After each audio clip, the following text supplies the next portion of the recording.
Hello दोस्तों, स्वागत है आप सबको study with Manisha Rajput channel पर। आज अपन बात करेंगे कि रीड प्री में आपके किस प्रकार का पेपर आता है, कितने क्वेश्चन पूछे जाते हैं, किस किस प्रकार के आपके किस प्रकार के टाइप के क्वेश्चन पूछे जाते हैं और कौन सी सब्जेक्ट या आपके कितने प्रकार के क्वेश्चन आएंगे, इसके बारे में अपन इस वीडियो के एंड जानेंगे। तो आप वीडियो के एंड तक जरूर बने रहें और वीडियो को लाइक और सब्सक्राइब करें, ज़्यादा से ज़्यादा दोस्तों तक शेयर करें। आज अपन जानेंगे आपके इसमें मेन रूप से 5 सब्जेक्ट आएगी। 5 सब्जेक्ट में आपके हर सब्जेक्ट में से 30 क्वेश्चन पूछे जाएंगे। जैसे आपके बाल विकास एवं शिक्षण विधियाँ हैं, उनमें से आपके 30 क्वेश्चन पूछे जाएंगे। वही हिंदी, संस्कृत, इनमें आपके 30-30 क्वेश्चन। और आपके जैसे आप आर्ट्स से हो तो सोशल साइंस, और आप साइंस से हो तो मैथ्स, और आपके साइंस में से 60 क्वेश्चन पूछे जाएंगे। तो वीडियो एंड तक जरूर बने रहे। अपन आज इसके पूरे पेपर के बारे में जानेंगे, किस किस प्रकार के कौन कौन से क्वेश्चन पूछे जाते हैं। तो इसमें आपके जी बात कर रहे हैं अपन रीट लेवल 2 के पेपर की, प्री वाले पेपर की। पेपर कोड आपके ए हैं, PL2 वाला। इसमें बता रखा है जैसे बाल विकास एवं शिक्षार्थ जो है, इसमें से आपके 30 क्वेश्चन पूछे जाएंगे और 30 नंबर के प्रश्न आएंगे। उसमें से पहला आपके ये रहेगा, इसमें आपके हिंदी वाले क्वेश्चन है, ये आप बाल विकास संबंधी क्वेश्चन है। उसके अलावा अपन आगे देखते हैं जैसे आपके बाल विकास शिक्षण विधियाँ। फिर आपसे बात करते हैं हिंदी में भी आपके 30 क्वेश्चन हैं। और आगे देखते हैं अपन जैसे हिंदी की बात हो, हर सब्जेक्ट से आपके अगर क्वेश्चन पूछे जाए। जैसे फिर आपके लैंग्वेज फर्स्ट में आपकी इंग्लिश है तो इंग्लिश में से आपके 30 क्वेश्चन हैं। और फिर उससे आगे देखते हैं तो उसमें आपके संस्कृत है, संस्कृत में फर्स्ट में भी आपके 30 क्वेश्चन हैं। और आगे चलते हैं अपन तो ये आपके जो है सब्जेक्ट आ गई उर्दू, उर्दू में भी आपके 30 क्वेश्चन पूछे जाते हैं। और आपके अगले क्वेश्चन है भाषा, एक सिंधी है तो सिंधी में भी आपके 30 क्वेश्चन पूछे जाएंगे। सभी क्वेश्चन में आपके 30-30 नंबर के क्वेश्चन आएंगे। उसी प्रकार जैसे आपके हर सब्जेक्ट में जैसे आपकी जो भी लैंग्वेज हो आप अपनी लैंग्वेज चूज कर लें। और इस प्रकार का आपके टाइप का ये रहेगा पेपर, इस प्रकार के क्वेश्चन रहेंगे। आगे अपन जानते जैसे अपनी सेकंड जो लैंग्वेज बात करते हैं उसमें से आपके हिंदी रहेगी। हिंदी में आपके 30 क्वेश्चन पूछे जाएंगे। उसमें से आपके पद्यांश, गद्यांश, और आपके इसमें वाक्य, संयुक्त वाक्य, मिश्र वाक्य, सरल वाक्य, और उसी प्रकार आपके उपवाक्य, उसमें समास, विग्रह, ये सभी प्रकार इसमें क्वेश्चन पूछे जाएंगे हिंदी के अंदर। फिर आपकी जो सेकंड लैंग्वेज आती है, सेकंड लैंग्वेज आपकी इंग्लिश है तो इंग्लिश में भी आपके इसमें क्वेश्चन पूछे जाएंगे। इसमें डिटरमिनेंट्स हो गए, आपके ए एंड दे का प्रयोग हो गया, मॉडल्स हो गए, टेंस हो गए, ये वर्ब वगैरह, इसमें आपके 30 क्वेश्चन पैसेज में।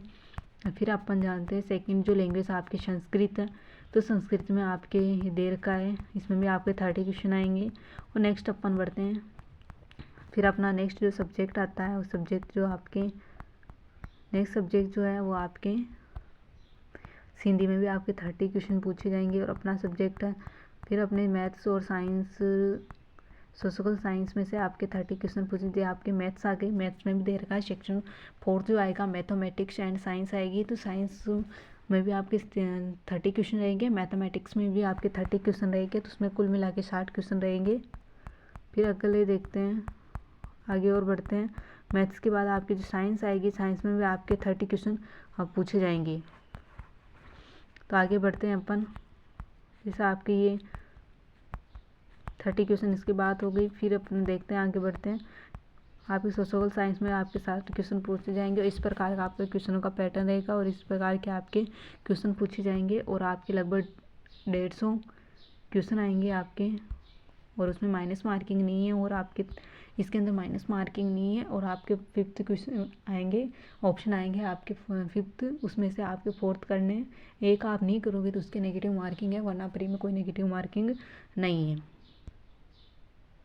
फिर अपन लगभग क्वेश्चन की बात करते हैं भाई किस प्रकार क्वेश्चन पूछे जाते हैं। उसमें से अपन पहले 30 क्वेश्चन हिंदी की बात करते हैं। हिंदी में किस प्रकार क्वेश्चन पूछे जाएंगे, अपन लगभग 150 क्वेश्चन के हर सब्जेक्ट के क्वेश्चन में आए हुए क्वेश्चनों की बात करेंगे रीट परी के अंदर।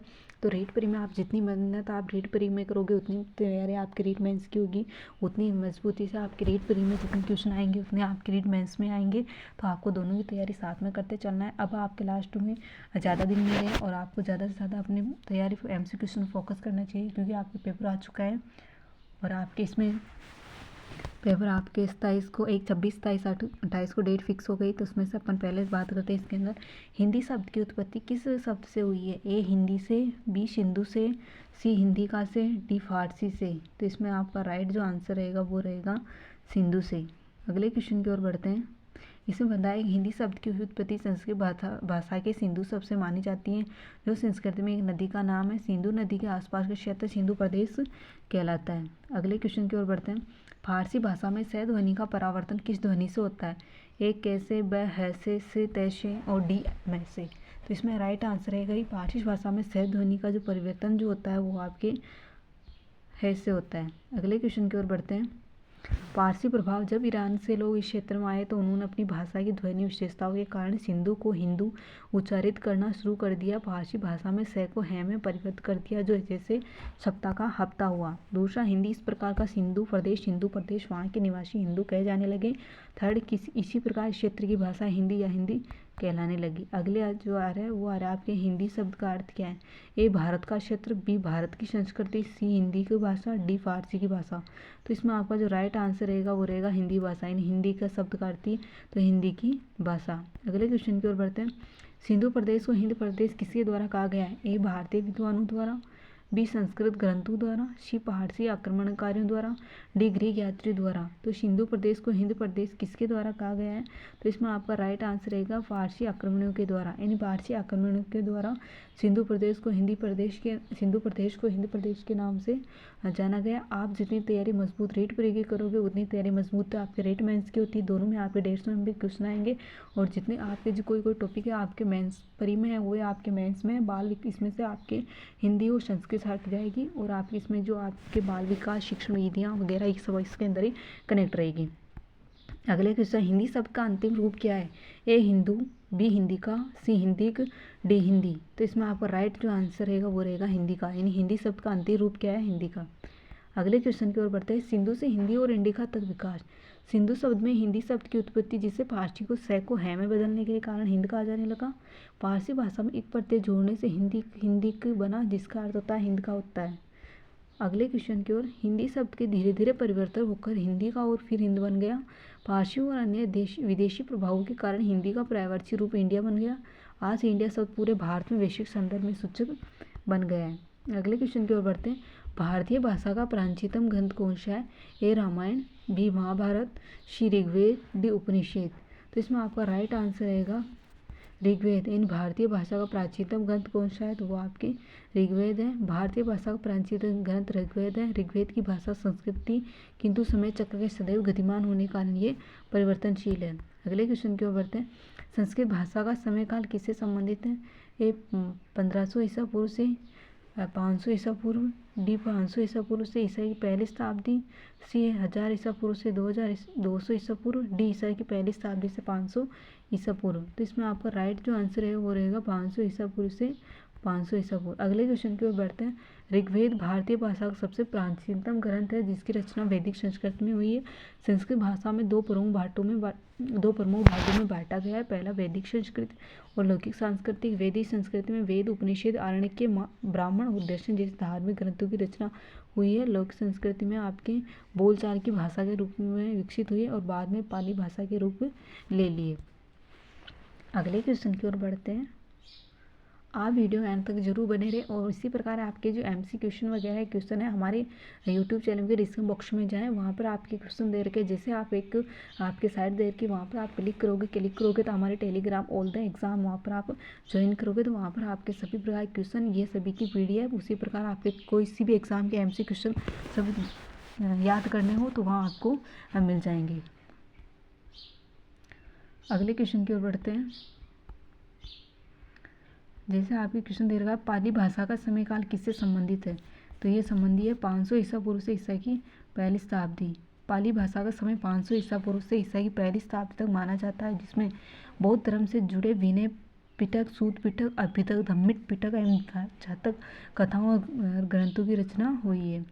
समय के साथ संस्कृत और पाली भाषा के प्राकृतिक अपभ्रंश और अंततः आधुनिक भारतीय भाषाओं का विकास हुआ है। अगले क्वेश्चन, प्राकृतिक भाषा का समयकाल कब से कब तक माना जाता है? ए ईसा की पहली शताब्दी से 500 ईस्वी के बाद, बी 500 ईसा पूर्व से 500 ईसा पूर्व, सी 500 ईसा पूर्व से ईसा की पहली शताब्दी, डी 1000 ईसा पूर्व से 1500 ईस्वी। तो इसमें आपका राइट जो आंसर रहेगा वो रहेगा ईसा की पहली शताब्दी से 500 ईस्वी के बाद। अगले क्वेश्चन की ओर बढ़ते हैं। प्राकृतिक भाषा का समय ईसा की पहली शताब्दी से लेकर 500 ईस्वी के बाद तक माना जाता है। प्राकृतिक काल में जैन साहित्य का प्रचुर निर्माण हुआ है, जिससे भाषा और साहित्य का नई दिशा मिली है। प्राकृतिक समय में जनपदों में क्षेत्रानुसार भाषा का प्रचार हुआ है, यही से प्राकृतिक भाषा का अपभ्रंश हुआ है। अगले क्वेश्चन की ओर बढ़ते हैं। ये आप बिल्कुल आपके आरबीसी बुक्स 11-12 से संबंधित है, वही आप ये question first grade second grade सभी के लिए इंपॉर्टेंट है। उसी प्रकार जैसे अपन हिंदी के 30 क्वेश्चन की बात करते हैं, फिर उसके बाद अपन बाल विकास के 30 क्वेश्चन, और उसी प्रकार अपन सामाजिक विज्ञान के और मैथमेटिक्स साइंस के सभी क्वेश्चनों की 30 क्वेश्चनों की बात करेंगे। तो अगले क्वेश्चन की ओर बढ़ते हैं। अपभ्रंश भाषा का उद्भव किस भाषा के अंतिम चरण से हुआ है? ए पाली से, बी संस्कृत से, डी प्राकृतिक से, डी आवट से। तो इसमें आपका राइट आंसर रहेगा वो रहेगा प्राकृतिक, यानी अपभ्रंश जो भाषा का उद्भव किस भाषा के अंतिम चरण में हुआ तो वो आपके प्राकृतिक है। अगले क्वेश्चन है, अपभ्रंश उद्भव प्राकृतिक के अंतिम चरण में हुआ जब शब्दों में विकृतता आने लगी। तो उदाहरण है गाता, गाह, दोआ, दुओ। अगले क्वेश्चन है, मैथिल कोकिल विद्यापति ने अपनी कौन सी रचनाएं अवट भाषा में लिखी है? ए रामचरितमानस और महाभारत, बी गीता और महाभारत, सी कीर्तिलिता और कीर्तिपाठका, डी पंचतंत्र और जातक। तो मैथिली कोकिल विद्यापति ने अपनी कौन सी रचनाएं अवट भाषा में लिखी है? तो इसमें आपका राइट आंसर रहेगा कीर्तिलता और कीर्ति पताका में। इन मैथिल कोकिल के विद्यापति में अपनी जो रचनाएं हैं वो आपके कीर्तिलता और कीर्ति पताका में लिखी है। अगले क्वेश्चन, अपभ्रंश भाषा में सरलता और मधुरता बढ़ने लगी है, जिससे एक नई शैली अवध भाषा का विकास हुआ है। मैथिली कोकिला ने विद्यापति में अवध भाषा में अपनी प्रसिद्ध रचनाएं कीर्तिलता और कीर्ति के पता लिखी हैं। उसी प्रकार आपके अपभ्रंश और अवध भाषा में विकास से आधुनिक भारतीय भाषा का उद्भव और नींव रखी है। अगले क्वेश्चन की ओर बढ़ते हैं। हिंदी भाषा का प्रारंभिक स्वरूप किसमें दिखाई देता है? ए पाली भाषा में, बी संस्कृत में, सी अपभ्रंश साहित्य में, डी अवध में। यानी हिंदी भाषा का प्रारंभिक जो स्वरूप दिखाई देता है वो आपके अपभ्रंश साहित्य में दिखाई देता है। यानी हिंदी भाषा का जो प्रारंभिक स्वरूप दिखाई देता है वो आपके अपभ्रंश साहित्य में दिखाई देता है। अगले क्वेश्चन की ओर बढ़ते हैं। आप क्वेश्चनों के एंड तक जरूर बने रहे। अपन वही क्वेश्चन बात करेंगे जो आपके पूरे एग्जाम में आए हुए क्वेश्चन है, और इसी प्रकार के आपके इस टाइप के क्वेश्चन पूछे जाते हैं हर एग्जाम में। और लगभग अपन 30 क्वेश्चन की बात कर रहे हैं। जैसे हिंदी की बात कर ली, जितनी तैयारी मजबूत आप रेट प्री की करोगे उतनी तैयारी आपके रेट मेंस की होगी। और आप हमारे डिस्क्रिप्शन में जाएं, वहाँ पर लिंक दे के इसकी जो PDF है वहाँ पर मिल जाएगी। आप जैसे लिंक पे क्लिक करोगे हमारे टेलीग्राम ऑल द एग्ज़ाम पर आप ज्वाइन कर लोगे, तो वहाँ पर आपके सभी प्रकार के PDF नोट्स और किसी भी प्रकार जो आप एग्ज़ाम संबंधित PDF नोट्स वहाँ पर मिल जाएगी। हर एक टॉपिक के 500 क्वेश्चन ऑप्शन वहीं पे है। अगले क्वेश्चन, हिंदी को ग्राम्य अपभ्रंश विकसित रूप किसने कहा? ए आचार्य हजारी प्रसाद द्विवेदी, पंडित बी आपके पी महावीर प्रसाद द्विवेदी, श्री रामधारी सिंह दिनकर, डी राहुल सांकृत्यायन। तो इसमें आपका जो राइट आंसर रहेगा आचार्य हजारी प्रसाद द्विवेदी। यानी हिंदी को ग्राम्य अपभ्रंश विकसित रूप में किसने कहा? तो वो आपके आचार्य हजारी प्रसाद द्विवेदी ने। अगले क्वेश्चन, हर्षवर्धन के शासन के बाद किस भाषा का प्रचार तेज गति से बढ़ा है? ए संस्कृत में, बी पाली में, सी अपभ्रंश में, डी अवध में। तो हर्षवर्धन के शासन के बाद किस भाषा का प्रचार तेज गति से बढ़ा है? तो वो आपके अपभ्रंश भाषा का। यानी हर्षवर्धन के बाद किस भाषा का प्रचार तेज गति से बढ़ा है? तो अपभ्रंश भाषा का। अगले क्वेश्चन है, 84 सिद्धों का हिंदी भाषा के विकास में क्या योगदान था? ए लोकसभा में साहित्य रचना, बी आपके धार्मिक ग्रंथों का अनुवाद, सी संस्कृत व्याकरण का प्रचार, डी बौद्ध धर्म के सिद्धांतों का प्रसार। तो इसमें आपका राइट जो आंसर रहेगा वो रहेगा लोक भाषा में साहित्य रचना। अगले क्वेश्चन की ओर बढ़ते हैं। अपभ्रंश भाषा का व्याकरण किसने लिखा था? ए आचार्य रामचंद्र शुक्ल ने, बी हेमेंद्र चंद्राचार्य ने, सी मिश्र बंधु ने, डी उदयनारायण तिवारी ने। तो इसमें आपका राइट जो आंसर रहेगा वो रहेगा अपभ्रंश भाषा का व्याकरण। तो इसमें आपका जो करेक्ट आंसर है वो रहेगा हेमेंद्राचार्य। अगले क्वेश्चन की ओर बढ़ते हैं। हेमेंद्राचार्य ने सबसे पहले अपभ्रंश भाषा का व्याकरण शब्दानुसार लिखा है। हेमेंद्राचार्य ने सबसे पहले सिद्धांतों में अपनी रचनाएं अपभ्रंश भाषा से प्रस्तुत की गई थी, और हिंदी भाषा का विकास अपभ्रंश के अंचल में हुआ, और यही प्रारंभिक हिंदी की बुनियादी मिली। अगले क्वेश्चन की ओर बढ़ते हैं। 13वीं शताब्दी में प्रारंभ में भारतीय भाषाओं का अभ्युदय किस काल के दौरान हुआ? ए आदिकाल, बी संक्रांति काल, डी मध्यकाल। तो इसमें आपका जो राइट आंसर रहेगा वो रहेगा संक्रांति काल। अगले क्वेश्चन की ओर बढ़ते हैं। उदय नारायण तिवारी ने लिखा है कि आचार्य हेमंत के पश्चात 13वीं शताब्दी के प्रारंभ में आधुनिक भारतीय भाषाओं के अभ्युदय के समय 15वीं शताब्दी पूर्व तक काल ये संक्रांति काल। यदि वीडियो अच्छा लगे तो प्लीज़ लाइक सब्सक्राइब करें। धन्यवाद।